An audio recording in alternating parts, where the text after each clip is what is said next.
Communication is an important part of our life as most of the time is spent on listening and speaking.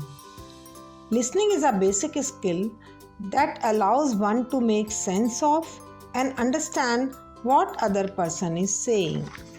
A good listener will always excel in one's life no matter at what stage one is, whereas a poor listener will not be able to connect and thus miss out many opportunities to learn new things, make contacts, and get ideas from others. In the school, the child is taught to speak, read, and write, but is never trained to be a good listener.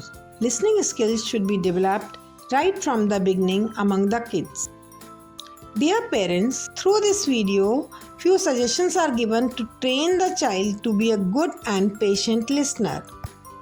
To begin with, the parents should make sure that they themselves have to be a good listener, who pay 100% attention to the child's conversation.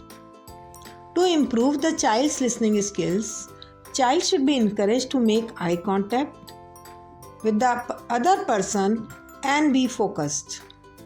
Stories should be read out aloud by the parents and questions related to the story should be asked in between. Listening games should be played with the child and training should be given for not interrupting in between when someone is speaking with the child. So these are the few tips which should be followed to improve the child's listening skills.